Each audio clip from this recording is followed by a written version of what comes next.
வணக்கம், எல்எஸ் குமதத்துலேருந்து பேசுகிறேம்மா. இன்றைக்கி வாங்க சுரக்காய் வச்சு ஒரு புதுசாக ஒரு கூட்டு ஒன்று பண்ணி கேட்டேன். நான் அதுக்கு பொரிச்ச கூட்டுன்னு பேர். அதுக்கு வந்து பேர் சுரக்காய் கட் பண்ணி வச்சுருக்கேன். ஒரு 300 கிராம் இருக்குமா.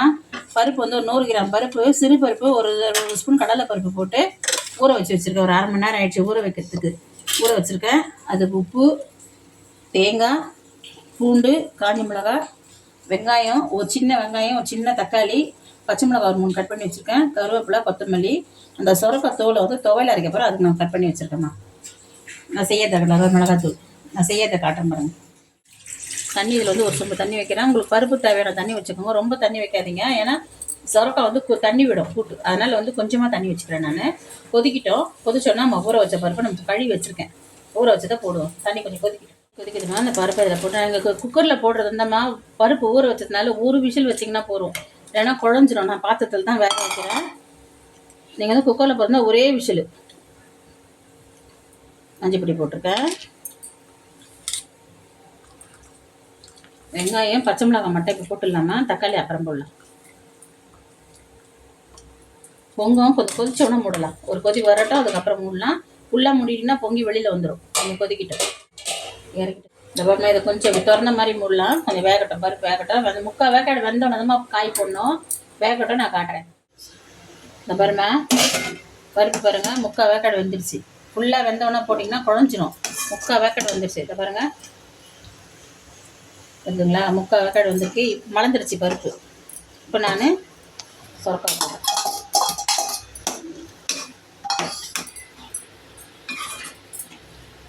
மிளகாத்தூள் போட்டால் கலர் மாற்றிடுமா, அதனால் மிளகாத்தூள் போடலை. காஞ்ச மிளகா தான் நான் அரைச்சி ஊற்ற போகிறேன். கலரை மாற்றிடும். வேகட்டும். இதிலே இந்த தக்காளியை போட்டுடலாம். முதல்ல போட்டிங்கன்னா ஃபுல்லாக கலர் ஆகிடும். இப்போ போட்டிங்கன்னா அந்த கலர் நல்லாயிருக்கும். உப்பு மட்டும் கொஞ்சம் போட்டேன். சின்ன ஸ்பூன் தான் நான் போடுறது பாருங்கள். குட்டி ஸ்பூன் தான் நான் 2 ஸ்பூன் போட்டிருக்கேன். இப்போ ஃபுல்லாக மூடிடுங்க. இப்போ பொங்காது, ஃபுல்லாக மூடிடுங்க, வேகட்டும். பார்த்தீங்களா, சுரக்காய் வந்து தேர்ந்து வேகுது. இன்னும் கொஞ்சம் வேகட்டும். உப்பு பார்த்துருங்க. இப்போ உப்பு கரெக்டாக இருக்குங்க. பச்சரிசி நான் வைக்கலாமா, அதை பாருங்க, வறுத்து வச்சுருக்கேன். பச்சரிசியும் சும்மா ஒரு 1/2 ஸ்பூன் வெந்தயமும் நல்லா உளுந்து பச்சரிசி வறுத்து வச்சுருக்கேம்மா. இதை அரைச்சி வச்சிங்கன்னா பொரிச்ச குழம்புக்கெல்லாம் போடலாமா. இது பொரிச்ச குழம்புலாம் கொஞ்சம் தண்ணியாக இருக்கு இல்லைங்களா, இதை போட்டால் நல்லா டேஸ்ட்டாக இருக்கும். இந்த பொடி பண்ணி வச்சுப்பேன் நான் எப்பயுமே. இப்போ பொடி பண்ணிவிட்டு இந்த கூட்டில் பொரிச்ச குழம்புலாம் வச்சு இறக்க சொல்ல தான் போடணும். இதை இறக்க சொல்ல போட்டு இறக்கணும். நான் கூட்டு கொஞ்சம் போட போகிறேன். இதுக்கு அரைக்கிறதுக்கு 3 காஞ்ச மிளகாய், கொஞ்சம் தேங்காய், பூண்டு எல்லாத்தையும் போட்டு அரைச்சிடணும். நம்ம இதை இறக்கி வச்சிடலாம். வச்சுட்டு நம்ம தாளிப்பு போட்டுடலாம்.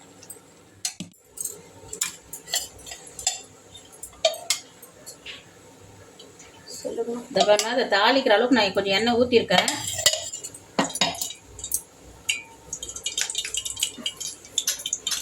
எண்ணெய் காயட்டன்ட்டு கொஞ்சம் கடுகு,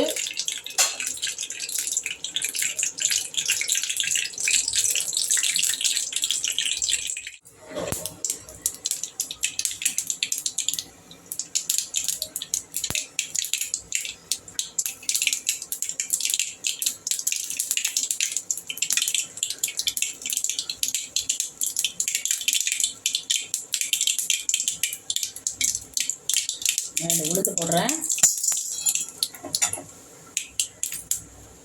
ஒரே ஒரு காஞ்ச மிளகாய் போடுறேன்.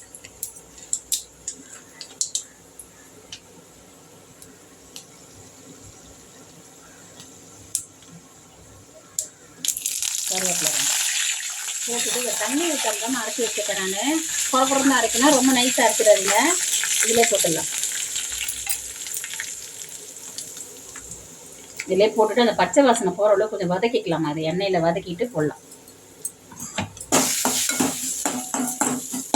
கூட்டு நிறைய விதமாக பண்ணலாமா. வெறும் தேங்காய் திருப்பி போட்டு இறக்கிடலாம். கொஞ்சம் வதங்கட்டும். பச்சை வாசனை போட்டோம். அதில் போட்டு நம்ம ஒரு கொதிக்க வைக்கலாம். வதங்கட்டும்.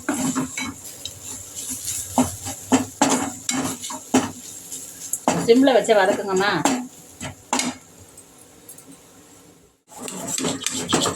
இந்த கூட்டு புடலங்காய் போட்டு கூட பண்ணலாமா, நல்லாயிருக்கும். புடலங்காய் கோஸ் கூட்டு நான் பண்ணல, ஆனால் நான் வந்து புடலங்காய் பண்ணியிருக்கேன். இந்த கூட்டு பண்ணியிருக்கேன், ரொம்ப நல்லா இருக்குது. தண்டும் பண்ணலாம் அதே மாதிரி.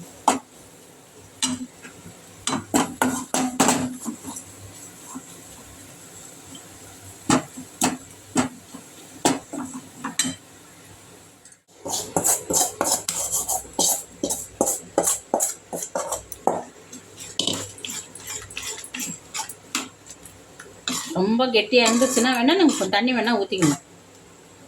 அந்த மிக்சியெல்லாம் கழுவி கொஞ்சம் தண்ணி ஊற்றுறேன் அதில்.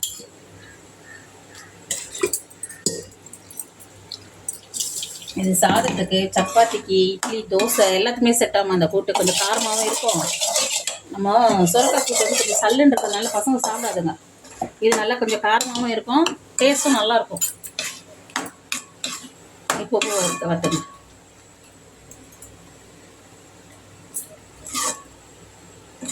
சூப்பராக இருக்குமா கூட்டு. நல்லா அந்த பூண்டு வாசனை சூப்பராக இருக்குது பாருங்க. கொஞ்சம் அதில் ஒரு கொதிச்சுட்டோம்னா கொதிச்சோன்னா இறக்கலாம் பாருங்க.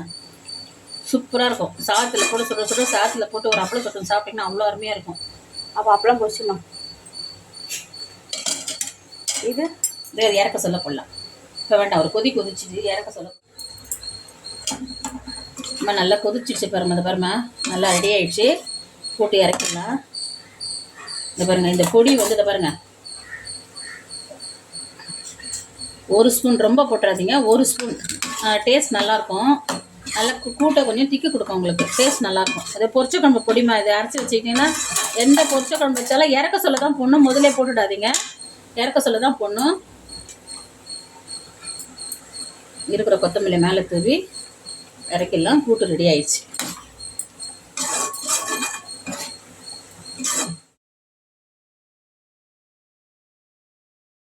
கூட்டு ரெடி ஆயிடுச்சுமா.